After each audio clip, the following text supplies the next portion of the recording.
I think that, yes, I understood that we're now live. So no swearing. Keep it clean, panel. Welcome to this panel. I'm extremely flattered and honored to be asked to moderate a panel of experts like this around the subject of the changes and changes which will be sweeping the maritime industry over the next few years and decades.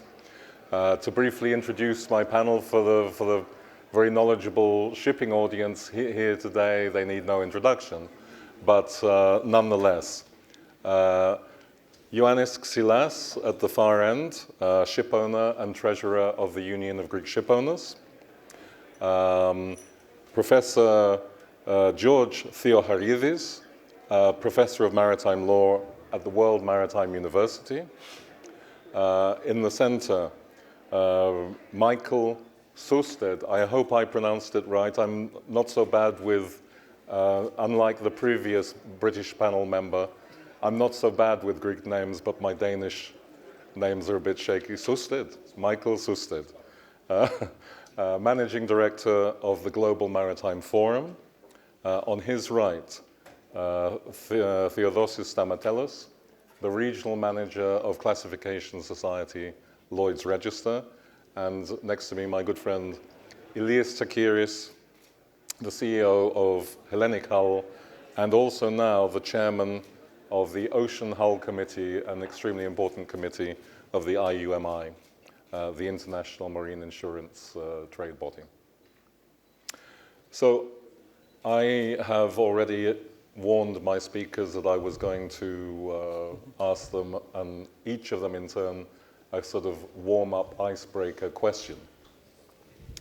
I didn't tell you that your answer will be profiled by an AI-backed application that we've got to probe your sensitive spots in each case. But the panel, the title of this panel is The Growing Pressure and Urgency for Change, obviously in the shipping industry. And it sounds reasonable enough, doesn't it? But I'm not all that sure that we should take it entirely for granted. For example, you know, there was only just last week a submission from the G7 meeting in Japan that was expected to put pressure on the International Maritime Organization in terms of setting tough targets for 2030 for environmental regulations. And then just a few days later, you read in the press that perhaps the EU and Europe is potentially going to adopt a slightly more conservative approach, which would perhaps be a little bit different to what we've come to expect, a very, very sort of aggressive approach from the EU on environmental measures. So I think it's actually worth asking our panelists each in turn. Do you agree with the title of this panel? Do you, in fact, think that the pressure for change is growing on the maritime industries? If so, where is the pressure directed? And who's applying the pressure that we're talking about today? Where is it coming from? And I thought I would start with Ioannis Xylas at the end there, representing the Union of Greek Shipowners, and then Metin Sira, in turn, perhaps everyone would like to sort of say just a little bit about where they see things as they stand. Are we facing growing pressure, greater urgency?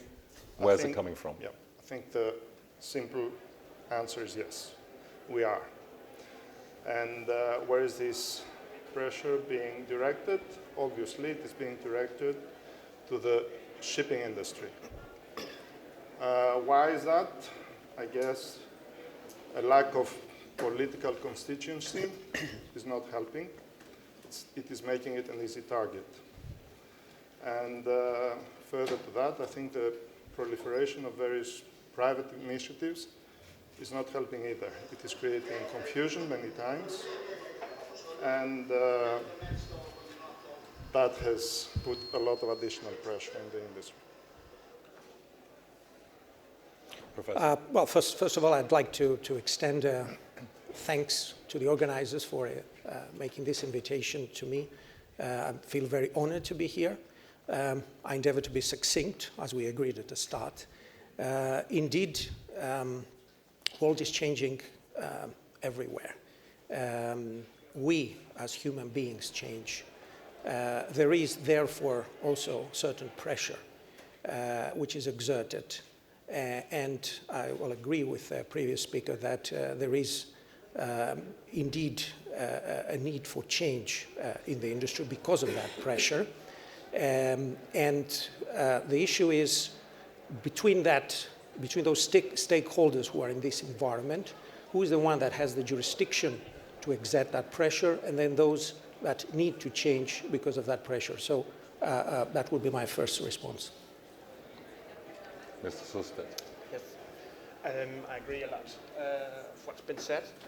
I see the growing pressure, and I think the proof is in the pudding. So I don't think that the initiative like the Poseidon Principles or the Poseidon Principles, whether it's on ship finance or marine insurance, would come about if there wasn't a pressure at all. So that would be my first starting point in this panel. And I would like as well to thank you for having me and for the organizer for this invitation. Nigel, maybe I will try to a little bit deconstruct your question. Please. And the reason is that a lot of times in our small panels, in our industry, we tend to approach things with a negative connotations, and the word pressure has a negative feeling. So from my side, I would say that there is certainly increased need and social expectation for change. Yes, this exists, and instead of the word growth, I would use the word realization. So what I see happening is that the society has an increased realization of the needs to change and increased expectations from this. Now, where does this come from? It comes from the society. It comes from the anxiety of the simple people. This is from where it originates. And it comes from regulators and from people that give the money, financiers. Is it directed? Where is it directed? I say there we have a failure, because it's being directed with a very, very narrow mind. And perhaps we can leave this for the discussion afterwards. Okay. I can't escape the negative connotations because urgency, pressure, having an insurance background, it's the perfect recipe for an accident, actually. So if we keep pushing for unsensibly, what I was gathering today from the previous panels, nothing is yet set. No rules, no regulations. So we ask for change without actually knowing how we're going to achieve that. And who's going to pay for that? And at the end, we have to do something. So what I'm realizing here is that we have to take a step back as an industry, all of us, and take things on small pieces and make small wins towards, let's say, the better future, better planet, better whatever. Great. Well, thanks very much. I think we've the whole audience knows exactly in which categories you all fit now. But so as not to lose the intriguing point that I think that you may have been about to make, perhaps I can ask you, first of all, Mr. Stamatelos, what's is the change, is the pressure for change, or the realization of the need for change being handled wisely? The answer is no. The immediate answer is no. And I will explain why I say immediately no. If we take the maritime sector, has been many times discussed that the way this change is reaching the sector through regulation, it's reaching the sector in a very, as I said, narrow-minded way. Things are being left out of the equation. Stakeholders are being left out of the equation. The ports are not there. The charters are not there. The whole philosophy is focused to the vessel. The fuel industry is not there. So it's very narrow-minded, and I very much doubt that in this way it can succeed.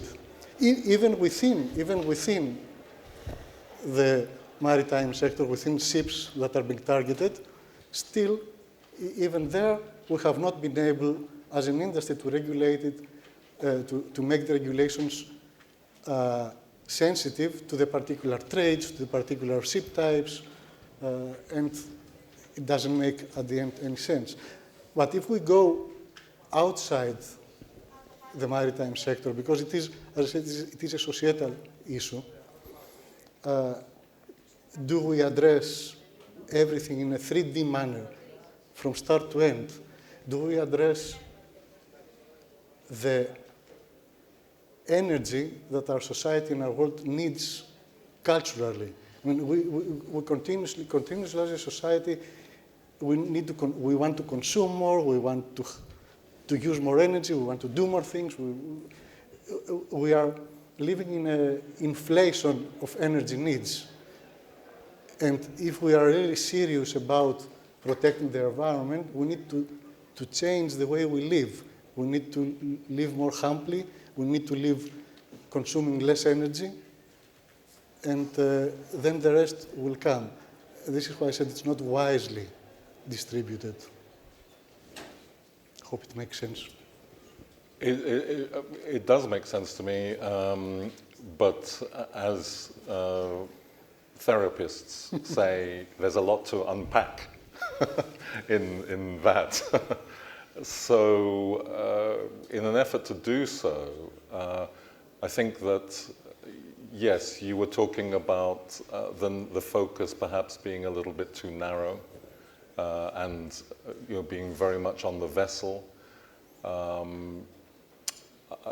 I think that's probably a position that Mr. Xylas would agree with. But first I'd like to turn to Mr. Søsted, because your organization, as I understand it, is an attempt also to bring charterers, for example, together with owners, and to collaborate, to sort of in agenda setting.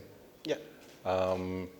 Would you agree with what has just been said? And yes, is the direction something that you're happy with? Is the sort of pressure fairly distributed amongst the various actors in the industry? I think it's important to think about the roles here. I think it's important that we have the political agenda setting long-term goals, long-term planning, but I think the execution of it, I think the industry has a huge role to play in this. And that's what can mitigate the uneven distribution.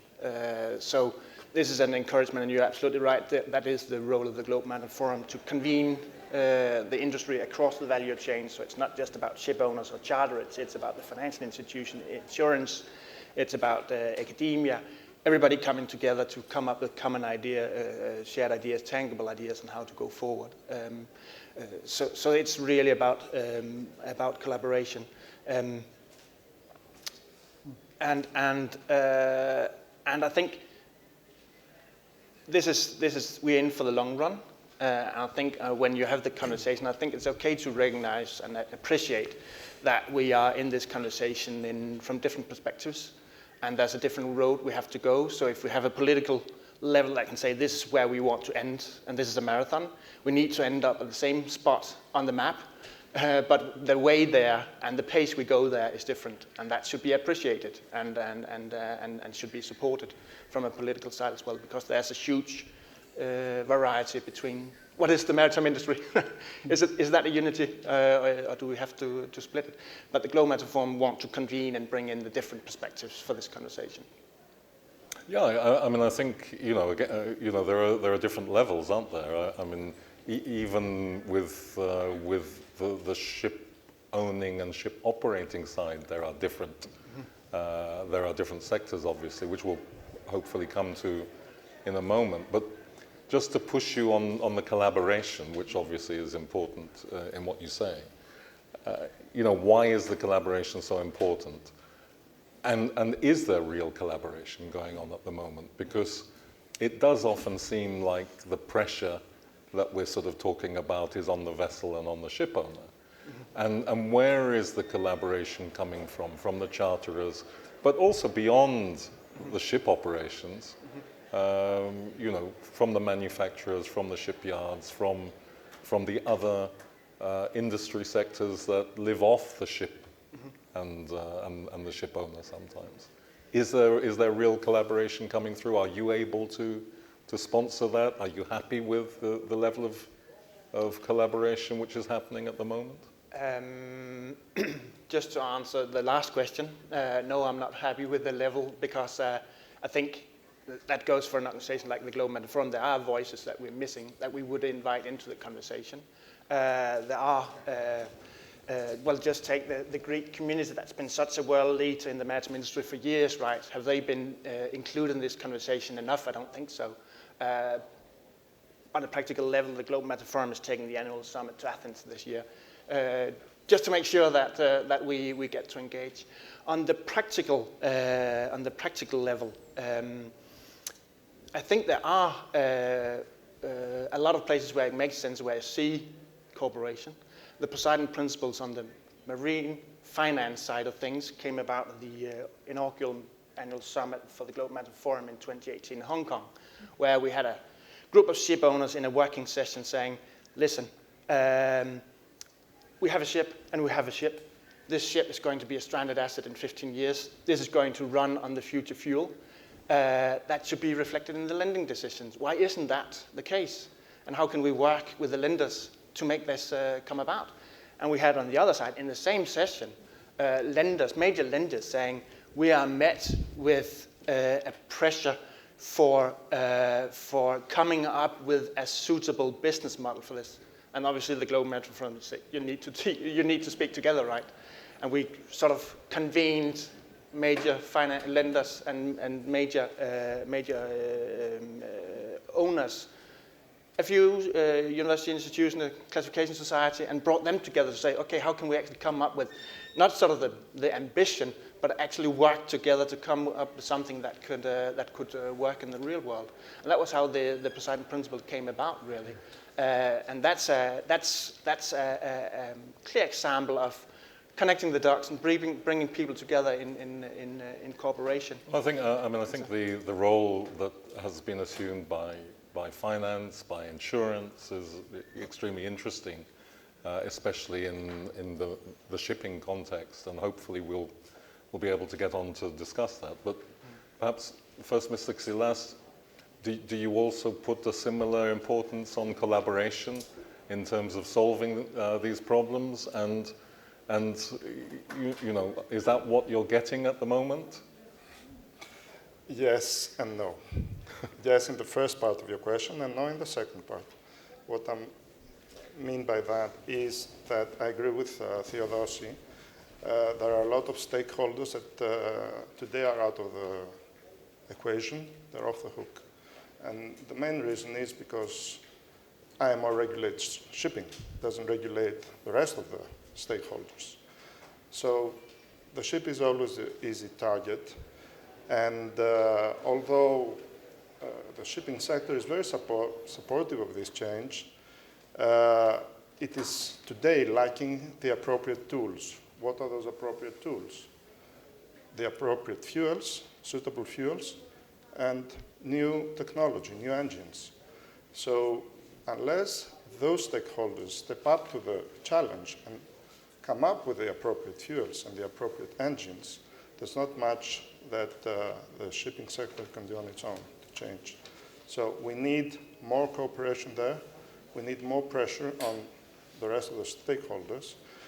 And also we need, I would say, less noise from organizations and initiatives that are not really regulating, but are just adding noise to the whole equation.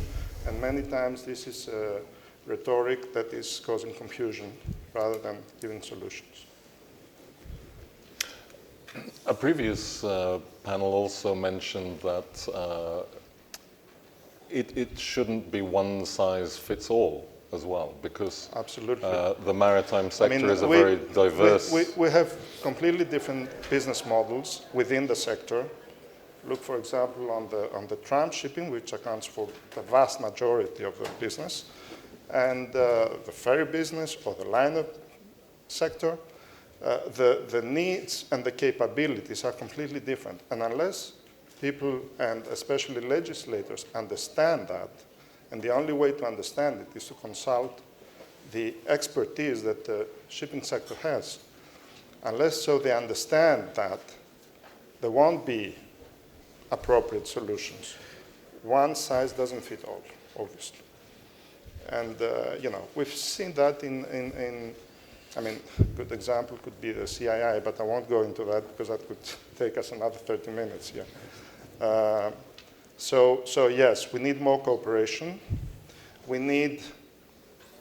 don't need more regulation. We need better regulation, probably.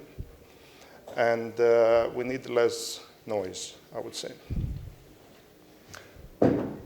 Talking about sort of size, has there also been a factor where the direction that regulation is going in terms of decarbonization has somehow favored the prospects of bigger corporations, bigger companies at the possible expense of smaller,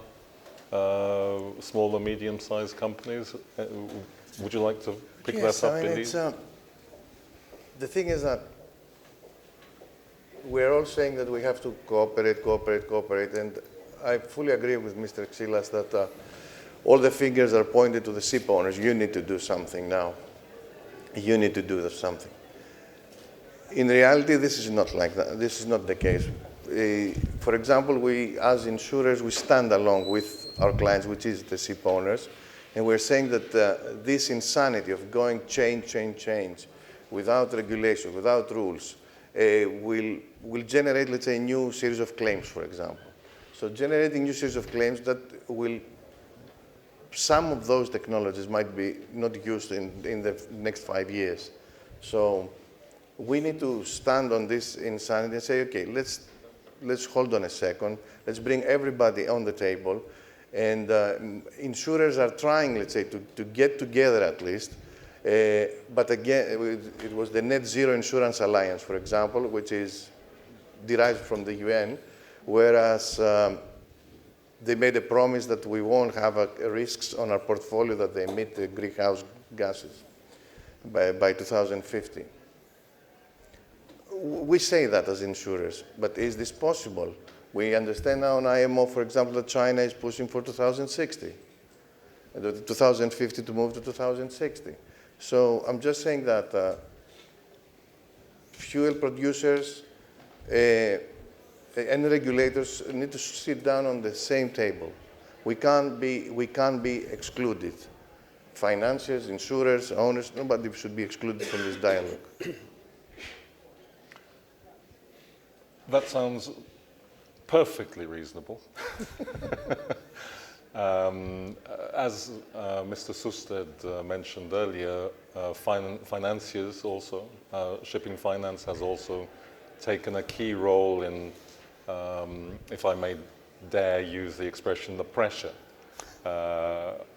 put on the industry to ensure it is on a decarbonization track.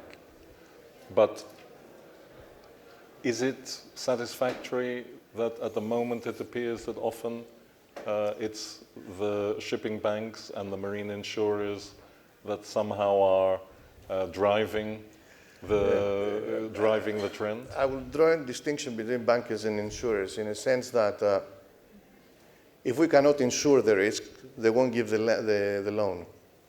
So that's why we're fully with the Shipowners on this particular transition. I understand the banks that they want to drive, let's say, towards decarbonization. I'm fully for decarbonization myself, but it has to be a sensible thing to do. It's like it resembles a bit with sanctions now that we don't know what day we are waking up as insurers. Every day we have to run 1,000 checks for our own clients that we know them forever. So the same thing applies. So I'm just reiterating the position that insurers are not driving these regulations at all. On the contrary, they're being very, very supportive. Yeah. Professor Theocharidis, I mean, from your perspective, are there any aspects additional to what you've heard discussed so far that make you concerned in the way that the legal landscape is developing in terms of things like decarbonization? If I may, in a governance system where there are actors and those that need to adhere to certain rules, the first thing we need to know is who is the one that will set the rules of the game. And we know very well, because shipping is more international than any other activity, that we have various layers of governance. So we have regional, national, supranational, and local and global. Now, I heard, interestingly, earlier, two of the previous speakers who talked about the role of the IMO and the fact that it is a global regulator. Indeed, this is true. But it's a consensus-based organization. It has to do with sovereign states. And on many occasions, we see that it's not there. So we need to be patient. And then we have the EU coming in the picture. A bureaucrat that works at the EU in Brussels wakes up every morning, uses, in the best case, a bicycle that traveled from China, uses fuel that traveled again by ships. We say to our students, 80% of the goods travel by ship. Now, do people realize that? It means that in the room, if we look around, 8 out of the 10 products have traveled by ship. Do the people in Brussels know that when they regulate? Do they think that it's something so simple just because they have the competence to regulate that immediately also, set the rules? Now, I think this is something actually for shipping. When I say shipping, let's be honest, it's basically the ship owners and the charterers.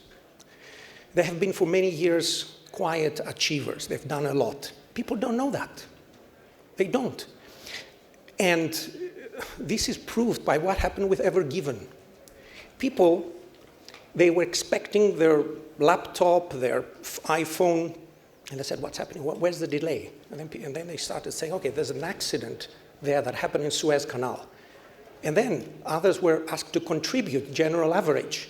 They said, I paid my freight. People don't know about shipping. I think this is something that shipping, and especially the ship owners, should be more aggressive. They need to get to know people. They need to know what shipping is doing. And when they're convinced, they will have, as we say, the legitimacy in the countries, in the member states, for that consensus to be built much quicker. In other words, while we don't have really a global regulator, we have, as I said, various regulators. If shipping manages really for the people to understand what they do, I am much more confident that the regulations would be much, much better. They would make more sense, and then it will be much easier to implement. Thank you.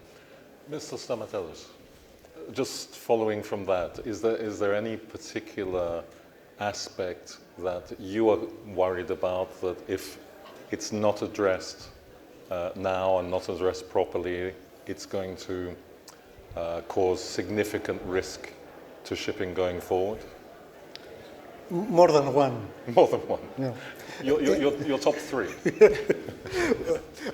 And you know, before going there, the problem is that if something critical is not addressed properly, and we have a major failure, this will take us back. Imagine a failure with an ammonia vessel, for example. Imagine the reaction of the society, and a lot of this reaction will be against decarbonization. So if we don't think properly, if we don't plan properly and go faster than we should, we will go a lot of steps back. So why I say a lot of things?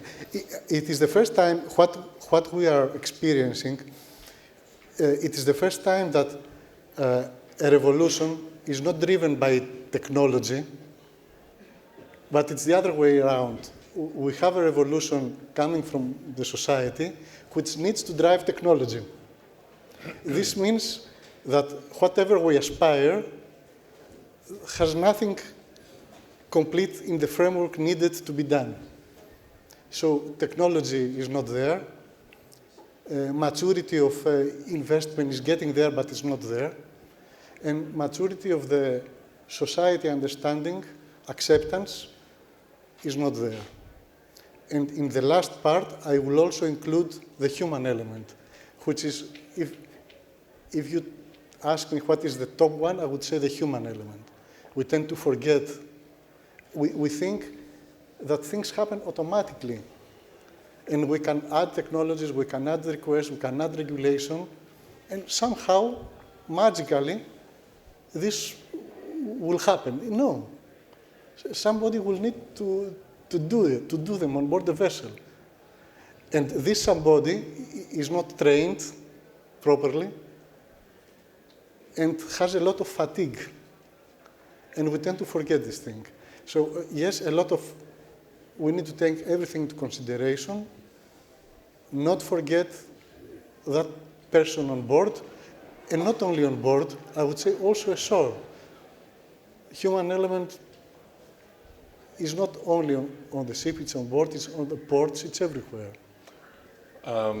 Just to summarize what you said in the first part of your comment, we're in uncharted waters historically. Yes. In terms of this as a revolution. We have a target, we have a port of arrival, yes. We have a destination. Without the route. No real chart. Without the route, yes. And you mentioned the human element, and I know that the Union of Greek Shipowners is particularly concerned about this area. So perhaps Mr. Xylas would like to add a couple of words as well. Absolutely. I think that the safety of the people on board is the first priority and should always be the first priority. So I think it is important to make sure, once we know what those new fuels are going to be and those new technologies, we are going to need to retrain our people, both on board the ships and ashore. And this is going to definitely affect the nautical education system, but also the certification. For us, is a very important topic. I think there is a lot of know-how in the shipping industry, and especially in this part of the world, because Greece is a ship-owning nation, and it contributes to about 60% of the European fleet. So it is important to keep that in Europe.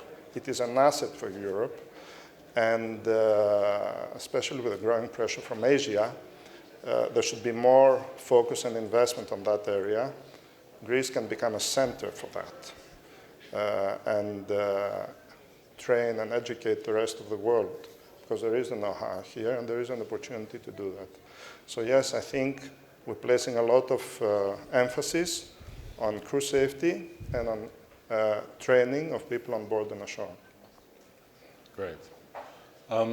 Looking at the clock, and we don't have an enormous amount of time left, but I'd like this not to be a conversation just 100% about decarbonization and the wider effects, because there are so many changes which are going on in shipping, some of them connected with the environment, and some of them with geopolitical events.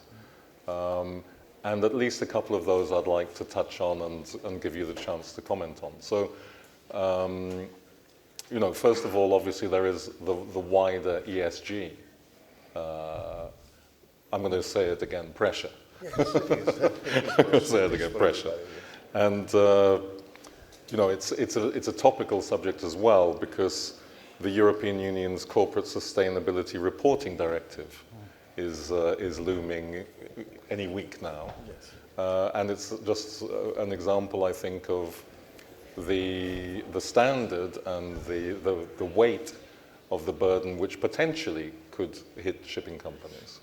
And you know, all of a sudden, people are going to have to comply, report, embrace, think about not just emissions and decarbonization, but about a range of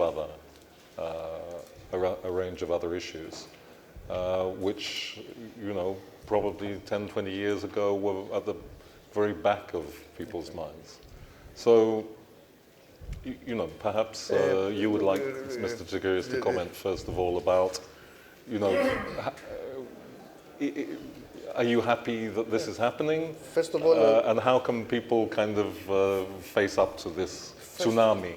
First of all, I mean, the amount of reading that it takes this thing. Every other day there is something new coming up. I mean, it's not just the IMO, it's also the accounting standards are changing. They are embracing, let's say, ESG. We have even the law around that involves around insurance is changing under Solvency II and various other additions. But I just want to insist on one thing. I mean, we're talking about the change and changes. We all want to drive a hybrid car, for example, but we haven't actually sorted yet the fires on hybrid cars, how we're going to extinguish those. So, and I fully echo what has been said, that if something goes wrong and these rules keep going on, the regulators won't be held accountable for that. The people that they are actually on the ground will be held accountable. So this is a real risk that we need to consider when we're discussing about these regulations. On the other hand, the model of client and shipowner, the client stroke shipowner and insurer is slightly dying now. We are sort of partnering as we were a risk management. We are a risk management partners that we're becoming because of all these changes that are taking place. And touching also on the Poseidon principle that has been said, Poseidon principle as far as the insurance is concerned was an attempt at least to count of what's going on. This trajectory is a trajectory for 2050, 50% reduction of the greenhouse gas emissions, or so on. But on the other hand, there are other risks that we need to consider, like autonomous vessels, for example, that we're discussing. Autonomous vessels are susceptible to cyber attacks now because they're going to be remotely operated. We haven't sorted yet the containers. The container vessel has been going up and up and up the stacks of containers, and we have a huge loss of containers at sea. We cannot sort out how we're going to extinguish fires. One container can burn a whole ship. So there are a series of risks that we haven't been addressed yet, and there's all risks, basically. We don't need more new risks coming up. So, sorry for that. I think, Mr. Søsted, your organization has global in its name, but one of the things that, at least in shipping, for shipping regulation exists, and especially in Greece, it's very, very strongly supported in all these discussions, is that there is the IMO. You have a global regulator. Who is the global regulator for ESG?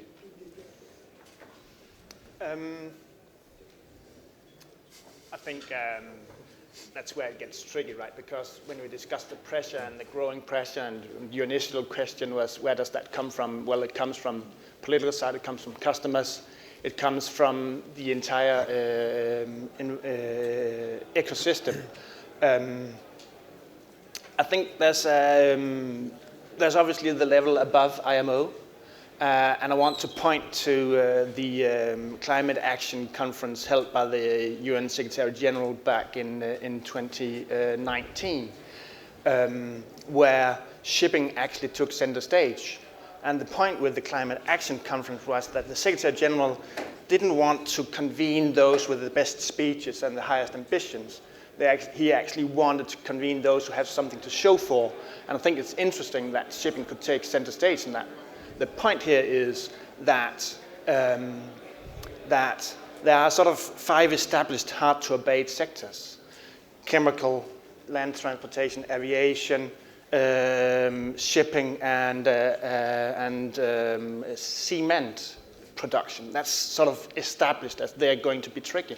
And they actually saw a chance to see the first move of the hard-to-abate sector. And that could actually be shipping, because shipping started to work together, it started to coordinate and have conversations. So I think there's a greater picture here that's important. And that is, whenever we say pressure, we should say opportunity. Whenever we say challenge, we should say work together. We shouldn't discuss how big the stick to beat the shipping industry should be. We should actually think about how to get rid of that stick. And be that hard-to-abate sector first mover that can show the rest that this is actually feasible. There's a greater picture there that can help us on reputational risks, and that can actually bring us from, okay, shipping is about a blocked channel in the Suez, to this is actually an important sector. And that's where we want to bring this conversation, because that's where you get a different frame, or you get a positive framing on the shipping industry. That's where you begin to attract talent. That's where the pressure starts to ease off. And that's the opportunity side of things that I would be happy to point out. And obviously we have the regulation, and again, that should set the target. But I think if we want to be, as an industry, regulated in a smart way, maybe we could overtake that and come up with commercial viable solutions. And that would be key to bring this industry forward, that we could actually find out a way to make a business out of it and adjust our business model to make these things happen, instead of fence sitting and see where regulation goes. So that's really a role for us to play if we want to be proactive. And I think a lot of people would agree with you that it's a very good thing to try to think about getting rid of the stick. And if you'll allow me not to ask a question, but to make a comment, I was really struck by the comments of an earlier panel to the effect that the panelists probably had never seen anywhere in the world, in any other shipping center than Greece, with so many women in leadership positions. And the reason for that was not compliance with some sort of stick or political correctness or any of that thought, but it was actually because it's a market that gives credibility and rewards the ability of people, no matter, because of their ability to contribute to the community and their ability to contribute to the commercial success of organizations. And that may not be the answer in every case and the answer to every world problem, because there are also things, you know, that the lowest common denominator somehow has to be catered for. But it is surely a more effective way of doing things when you can. And Greek shipping is a great example of that. So very quickly, because we're in the last 5 minutes, another huge change in my view that's going on is the development of the so-called dark fleet and the exponential growth of sanctions in response to, in the old days, perhaps perceived political issues, and today in response to very real and concerning and terrible geopolitical events. And the rise of the dark fleet is, at Lloyd's list, we estimate the dark fleet of tankers somehow to be between 400 and 500 tankers now, and we're talking about ships of over 30,000 tons, which represents about 10% of the trade. That's an unprecedented number of ships involved in dodgy business. I think it's really important to say from the outset that the so-called dark fleet does not represent the shipping industry. It does not represent the mainstream of shipping. It doesn't represent good professional shipping, and it certainly doesn't represent Greek shipping. It's a development which is really quite separate of its own. But to me, it is a threat, not just to the reputation of the industry, but it introduces a whole range of new factors that we haven't seen on this scale before, that somehow have to be dealt with. So, Professor Theocharidis perhaps would I'll try to be, kick again, in the off interest with a of few time, comments very, on this. very, very Yes, you brief. can see the time as Yeah, well as I can. absolutely, and I always keep track of time. I attended the legal committee of the IMO. This is an issue that definitely there's now a lot of light at last.